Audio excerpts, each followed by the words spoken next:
Hello and welcome back to another video. Welcome back to the YouTube channel. It's actually been a while, like fan cams aside, when I've done just a normal video talking about West Ham or something related to do with West Ham. That's just an upload. But shout out to everyone anyway that supports on the uploads and the streams regardless.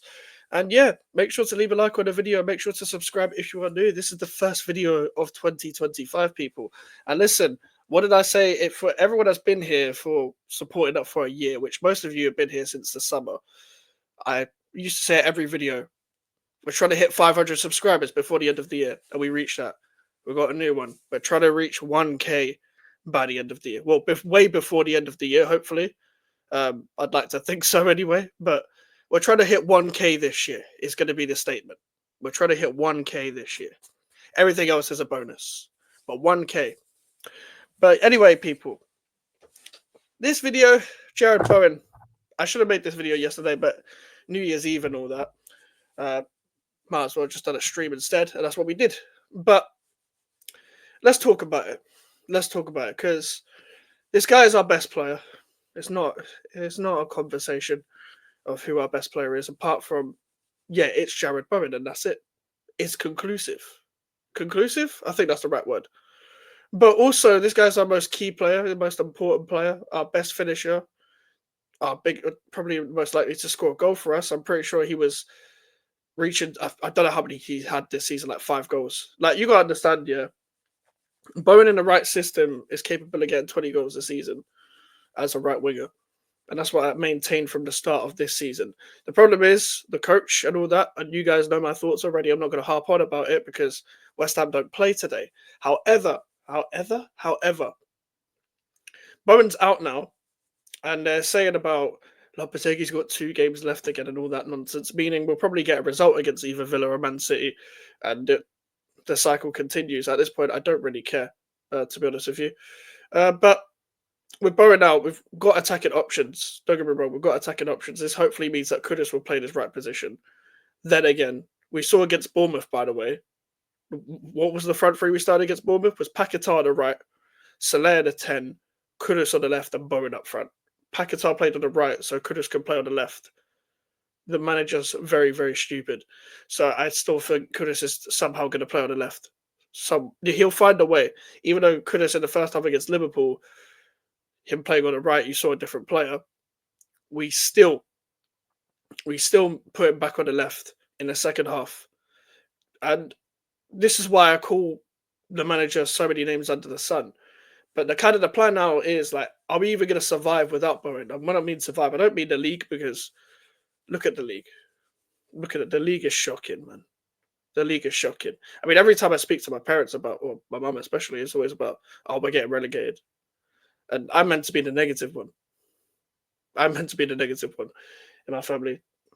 Every time we're like in the bottom half of the table is we're getting relegated. Listen, we're terrible, but luckily for us, we're not as bad as some of the teams below us. Like, I know Wolves are going on a couple of games right now. I don't believe they're going to carry on this form. Ipswich have won a game against Chelsea, but they have been open all season. Palace, they're kind of just win-loss sort of thing. We'll probably be battling for 13th with them. Leicester are terrible. Van Nistelrooy's got a job in his hands. He's a good defensive coach, but he doesn't really have the centre-backs. And Southampton are dreadful, as we saw when we played against them. So I don't think we're getting relegated. But that's kind of like, we shouldn't even really be talking about this. We shouldn't even really be talking about the fact that we're talking about relegation. This should be days of the past. This is what I said in the 22-23 season as well. But we're back here again, like we were 2 years ago, like we were 3 years before that. 3 years before that? Yeah, 3 years before that, the 1920 season. We're back at the bottom half of the table again. And yes, people are going to be like, well, you're West Ham, what do you expect? Well, I guess if everyone thought like that, that's why this country wins nothing. You got to accept who you are.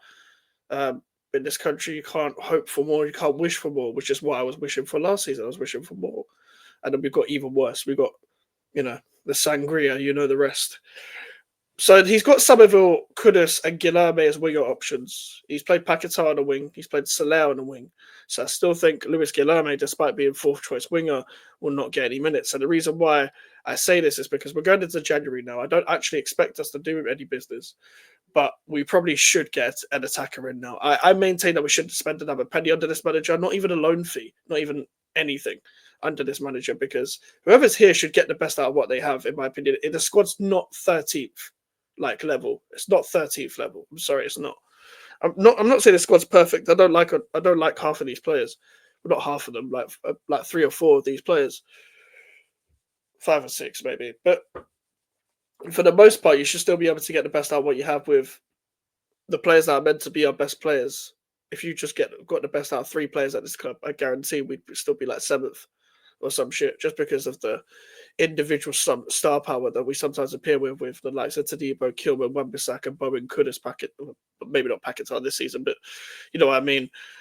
We can criticize players that we want, and I've criticized Alvarez and Mavropanos, but there's still some form of qualities in every player in this squad where you can get more out of them, and the manager's failed to do that. So even with Guilherme, we're going into January now, and he's not really played all season. He's only had a few sub appearances, not even started in a cup game. Don't think he's going to start against Villa either. I think he should take the cup serious, but he won't because he's stupid. As much as Guilherme should get more minutes now that Bowen's not there, I don't think he will. I'm too used to managers, not having any form of common sense at my football club that I don't expect the actual common sense thing to happen. I don't expect that to happen. I expect Kudus to still stay on the left and do what he did against Bournemouth, where he played Paquetá on the right, Soler in the middle, and Fulcrook up front instead of Bowen. And Bowen being out, meaning whoever plays up front now is not going to get even more service, because Kudus can create, but if you play him on the left, good luck. Paquetá can create on his day, but the way he's playing this season and under this manager system is genuinely awful. Soler can create, but again, this system isn't going to help the creative players, and it never has. So our right-hand side should consist of Kudus, our left-hand side should consist of Somerville, and good luck to whoever plays up front, because if you get the ball, you'll be lucky. However, I don't think that's going to happen, because that's the logical thing to do. When has this manager done anything logical at West Ham United so far? He hasn't. The only good thing about West Ham United right now is the fact that Mikel Antonio's come back home. So big up to Mikel Antonio. He said he wants to be back on the pitch soon, so he ain't retiring anytime soon. And I had a feeling he wouldn't, because he's just that type of guy who never gives up. It's going to be interesting to see if we renew his contract, as his contract does run out in 2025. I think I don't know whether we have a 1-year extension or not, but I would like to see at least a 1-year extension so he can at least recover at the club. We give him the right environment to, recover and then come back. Because if they don't, I generally think we've mistreated a player. That's being disrespectful and mistreatment. That's being disrespectful. People can talk about Cresswell not getting a testimonial was disrespectful, and the way we treated David Moyes at the back end was disrespectful. No, it wasn't. And this would be disrespectful because this guy's a club legend. I don't care. I don't use the term legend ever. Not really, apart from Antonio and Bowen, I haven't really used the term legend. But Antonio's a legend. This guy's an all-time top goal scorer. So I want him to at least get the time to recover at the club. But we'll see what happens there. With Bowen, we're fucked. We're so fucked. 6 to 8 weeks, apparently. So that's till March. And even then, he might not even come back the same. Not even in terms of the fact that the same player, but he's not going to come back quick enough. Where he's still got to recover with a couple of games in. He's going to look rusty due to the lack of match sharpness. It's going to delay his chance to get an England call-up under Thomas Tuchel for the first international break as well. So this sucks. This is the worst timing for him, and it was. He when you go like 3 or 4-0 down against Liverpool, and you make substitutions like you've lost the game anyway, you might as well take off your best players. This manager's just too stupid to do that. So Bowen had to still play for whatever reason, and then he got taken off. And then he got taken off eventually, even though he should have come off a long time ago. Because stuff like that happens. You see it with Arsenal with Saka.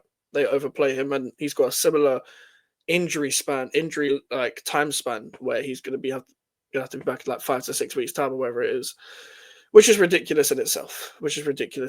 But hey, it is what it is. It is what it is. We've got to deal with that. We can't rely on one player. It's now for everyone else to step up in the team individually, but it's also for the manager. Hopefully he leaves soon, but it's for the manager to find a solution. This is literally what you get paid for. This is the job you were begging for since last year. So show a little bit of your worth, please. We're probably just going to stay 13th. This season was over 5 weeks in, so I'm not really too like, oh, the season's over sort of thing. But all my anger and frustration and match reactions comes from people being stupid online and this manager still being here. The fact that we always have to wait a week to play again, only for us to see the same shit over and over again. With no Europe, you're meant to have more time on the training field. You're meant to look better, and you're meant to have less excuses. We're playing like we're playing 3 times a week. We're playing like we don't even coach on and off the pitch, like on and off the ball, sorry. So this is West Ham United for you. Make sure to like the video. Make sure to subscribe if you are new. Social medias are in the description if you want to follow me, and an email for the inquiries. We're trying to hit 1K this year. And I'll see you guys later.